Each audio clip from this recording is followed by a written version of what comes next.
Salam alaikum, bonjour. Désolée pour l'attente, hein. Depuis quelques jours, j'ai pas pris le temps de faire d'audio. J'avais beaucoup de retours sur ce que j'avais déjà posté.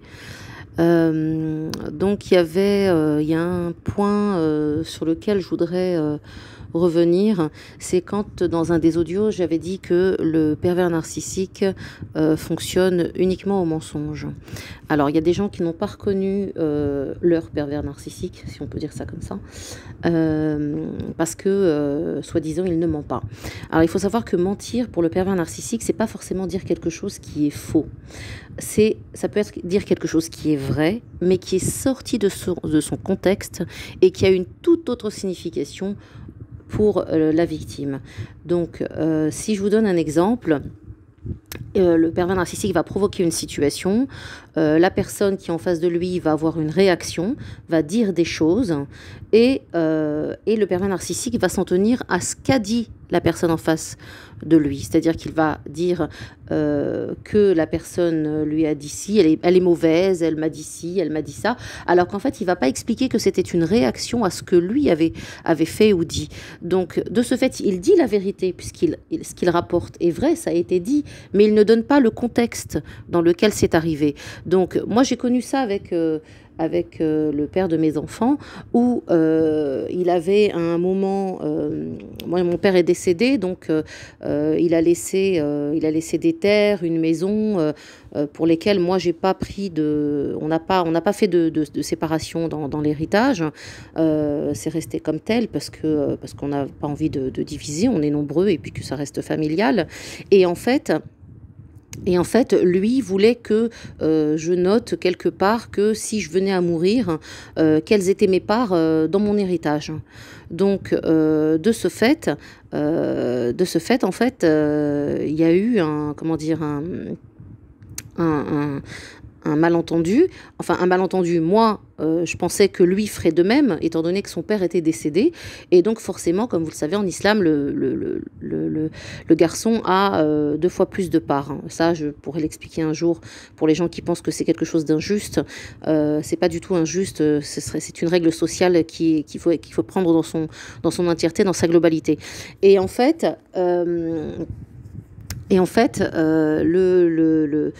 le principe donc de l'héritage, donc il voulait savoir quelles étaient mes parts au cas où il m'arriverait quelque chose pour qu'il aille les réclamer à ma mère. Sauf que lui, quand son père est mort, il a donné toutes ses parts à sa mère qui, elle, prévoit de laisser la maison à ses filles et non à son fils. Parce que ses filles, vous comprenez, on ne peut pas faire confiance aux hommes, etc. Donc, elle défie toutes les lois de l'héritage. Donc, en fait, moi, quand son père est décédé, donc il a décidé de faire ça, bien évidemment, j'étais contre. Donc, je lui ai demandé de faire ce qu'il m'avait demandé quelque temps auparavant, de lui dire où étaient ses parts, etc. Eh bien, monsieur est rentré dans une rage folle. Donc, si je meurs, tu vas mettre ma mère dehors, patati, patata. Donc, je lui dis, bah non, je te demande de faire ce que moi, tu m'as demandé de faire.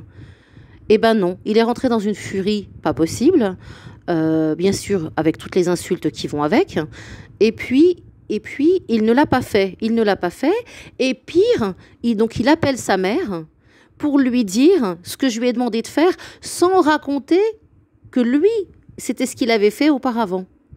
Donc, du coup, me faire passer pour une fille vénale, une fille qui court après les héritages, une coureuse de dot.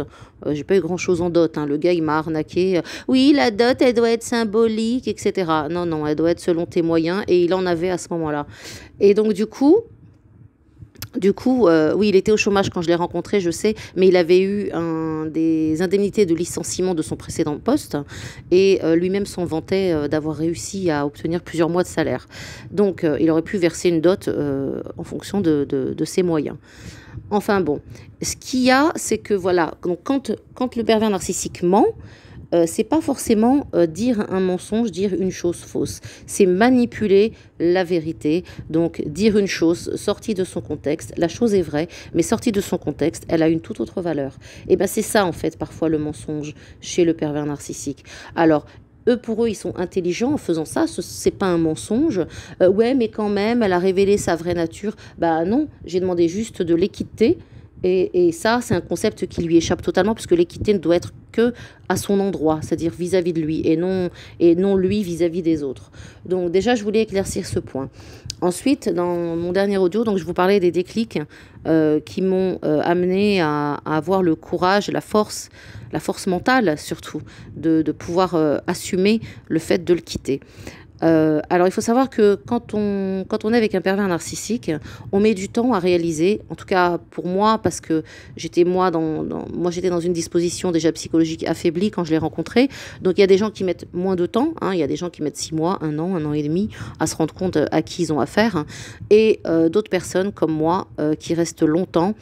Tout simplement parce que quand le pervers narcissique commence, il commence par des petites choses, par des petits événements qui ont une importance, bien sûr, qui blessent, qui font mal. Mais bien sûr, il va pleurer, s'excuser, faire le petit chien pendant un temps. Et puis ensuite, il y aura d'autres événements. Ça va être toujours, en fait, disséminé dans le temps pour, au fur et à mesure, quand il va constater qu'il y a un affaiblissement de la part de sa victime, c'est-à-dire qu'elle commence à être sous son emprise, à être plus docile, plus gentille, plus généreuse, il va accentuer le harcèlement psychologique ou même les coups. Et donc du coup, nous, en tant que victimes, quand on a un premier événement, moi, quand il a commencé, la violence physique, elle a commencé, j'étais enceinte de 6 mois de mon fils. Et je sortais pas beaucoup parce que comme j'avais comment dire, un diabète gestationnel, j'avais pris beaucoup de poids et je n'arrivais pas à conduire. Donc, et donc du coup, à un moment, je me suis dit, je vais me tenter, donc je voulais sortir. Et là, non, monsieur voulait pas que je sorte. Donc du coup, ça a été une dispute parce que quand on s'est mariés, moi j'étais très claire. Je lui ai dit, moi, je me marie pas pour que quelqu'un me dise quand je dois sortir et quand je dois rentrer. Alors je vois tout de suite les personnes qui vont me dire, oui, mais la femme, elle doit obéissance à son mari. C'est un accord, c'est un engagement du mariage. Donc il devait le tenir. Et j'ai parfaitement le droit de lui demander de renoncer à ce droit-là, étant donné que les hommes demandent aux femmes très souvent de renoncer à certains droits, et on dit toujours, oui, bah, il peut demander, il a le droit de demander. Donc la femme, elle a également le droit de demander que telle et telle condition soit appliquée dans le mariage. Donc moi, ça c'est une chose que j'ai dite dès le départ. Donc il ne voulait pas que je sorte, donc je lui ai dit que c'était hors de question qu'il m'enferme, ça c'était pas négociable, et donc là il a pris un scotch qui était à côté de lui, il me l'a jeté, et ça a atterri sur mon ventre. Alors évidemment ça m'a fait mal, pas grand chose, mais voilà, c'était le symbole. J'étais enceinte de son enfant et il m'a jeté quelque chose sur mon ventre. Donc de là, et moi j'étais, ça a été le silence radio. Donc là, ici ensuite, j'en ai parlé à mon entourage, mais dans mon entourage, pour eux, c'était c'est toi qui l'as voulu, donc assume. Voilà, donc au début, l'entourage n'est pas très coopératif, hein. C'est normal, le mariage, il y a des hauts et des bas. Il y en a même, bon, c'est surtout les hommes, hein, mais qu'est-ce que tu as fait pour qu'il en arrive là? Parce que c'est forcément la faute de la femme, c'est forcément la faute de la victime. Quoi que je fasse, rien ne justifie des insultes ou des coups. Quoi que fasse une personne, rien ne le justifie. Donc dire que c'est la victime, c'est comme une femme qui se fait violer, c'est sa faute. C'est forcément sa faute. Ah ben non, c'est pas forcément sa faute, non. C'est même pas sa faute du tout. Donc, quand il commence à faire ces choses-là et qu'ensuite il s'excuse, nous, en tant que victimes, on n'est pas dans la supposition qu'il va y avoir une prochaine fois. On n'est pas dans la supposition que ça va être pire la fois suivante. Parce que nous, en fait, quand on subit un événement, moi en tout cas, quand j'ai subi un événement, à aucun moment je me suis toujours dit, non mais il peut pas faire pire que ça, c'est pas possible. Mais si, ils arrivent à se surpasser, ils arrivent à aller toujours au-delà. Ces gens-là n'ont aucune frontière. Quand je dis aucune frontière, il faut vraiment le prendre dans la définition la plus claire possible. Ils n'ont pas de frontières, c'est-à-dire qu'ils n'ont aucun sentiment vis-à-vis de leurs victimes. Donc leurs victimes, c'est un objet. Donc c'est comme quand vous déplacez une boîte. Est-ce que la boîte, vous lui demandez son avis? Est-ce que vous avez une limite pour la boîte? Non. Vous pouvez la mettre sur une commode, sur une table, dans une armoire, à la poubelle, lui marcher dessus. Et ben c'est pareil, le pervers narcissique considère sa victime comme un objet. Donc il n'a aucune limite dans ses actes. Sauf que quand on est victime, qu'on découvre ça sur le terrain, et ben en fait, on ne s'imagine pas que la fois suivante, ça va être pire. Donc c'est souvent pour ça qu'on reste longtemps. Parce qu'on s'imagine, on se dit, comme tout être humain, il va s'arrêter, ça va pas dégénérer jusque-là. Et ben si, ça dégénère jusque-là. Parce qu'il n'y a pas de limite. Donc aux personnes qui pensent rester et qu'il va changer, il va devenir quelqu'un d'autre, je patiente, c'est votre décision. Mais il faut savoir que les pervers narcissiques n'ont pas de limite avec leurs victimes. Donc à partir de là, il faut s'attendre au pire. Et on l'a le pire, puisqu'il y a des milliers de femmes qui meurent sous les coups de leur conjoint ou de leur ex-conjoint, parfois même où il y a des enfants qui meurent aussi. Donc ça montre à quel point il n'y a vraiment pas de limite. Et donc, quand on découvre qu'il n'y a pas de limite, et ben quand on décide de quitter, on sait que la guerre, elle était déjà entamée, sauf que maintenant il n'y a pas qu'un seul, qui va tirer avec ses armes, mais il y en a deux. Donc le principe n'est pas de se mener une guerre sans fin. Le principe est de se sortir de cette situation pour vivre, parce qu'on ne vit pas, on ne survit même pas quand on est victime d'un pervers narcissique, parce qu'on meurt à petit feu.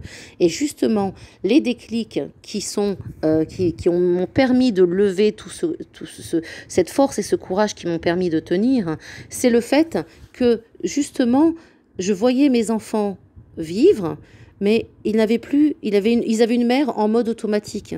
C'est-à-dire qu'on se levait le matin, on faisait la toilette, le petit déjeuner, on faisait l'école à la maison, ils sortaient, on jouait, je les accompagnais, mais c'est tout. Maman, elle riait plus, maman, elle jouait presque plus, maman, elle cuisinait de façon très simpliste parce qu'elle avait plus le goût de faire une cuisine super élaborée, de faire des jolis plats bien décorés, etc., ou des plats traditionnels que les enfants pourraient garder en mémoire quand ils seront plus grands, en se disant ma mère, elle me cuisinait un bon tagine, ma mère me cuisinait un bon couscous, ma mère me cuisinait des bons plats en sauce.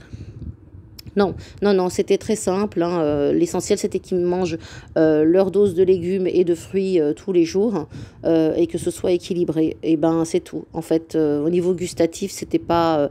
Il y avait du goût, hein, c'était le goût des aliments, mais c'était pas non plus super. C'était pas folichon. Donc, du coup, en fait, le fait que je me voyais comme ça,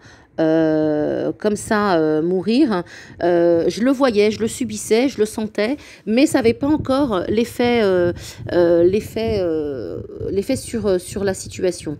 Alors, quand on a emménagé ici, là où je suis actuellement, quelque temps, juste avant de déménager, j'ai perdu mon frère, comme j'en avais parlé dans une autre vidéo, un autre audio. J'ai perdu mon frère. Mon frère avait 27 ans. Mon frère et moi, on avait 11 ans d'écart. Donc, ce qui fait que quand il était petit, je m'en suis beaucoup occupée. Quand mes sœurs se sont mariées, on n'est restés que tous les deux pendant longtemps. Et de ce fait, on était extrêmement proches. La majorité des gens que je connais, quand ils me voyaient, c'était toujours passe le bonjour à ton petit frère. Comment va ton petit frère? J'ai même des cartes d'anniversaire de mes copines de lycée qui mettaient toujours un bisou à ton frère, etc., etc. Donc on était vraiment très très proches et tout le temps ensemble. Et quand je me suis mariée, moi mon frère ne le sentait pas, mon mari. Il ne le sentait pas. Et d'ailleurs, mon mari le savait que mon frère percevait chez lui le mauvais qu'il avait. Et de ce fait, il se disputait volontairement, il provoquait des disputes avec mon frère, m'obligeant à choisir entre deux. Chose que je n'arrivais évidemment pas à faire. Mon frère, c'est mon frère, et mon mari, c'était mon mari. Donc, à partir de là, le fait est, c'est que comme je vivais avec cet homme, forcément, il avait plus d'influence sur moi que mon frère que j'avais au téléphone de temps en temps. Donc, quand j'allais chez ma mère, je voyais mon frère, mais mon frère avait du mal à venir chez nous. Il avait du mal à venir chez nous et du coup, en fait, il venait, mais c'était toujours avec de la distance, en fait. Et puis un jour, mon mari a donc décidé de provoquer une dispute avec mon frère.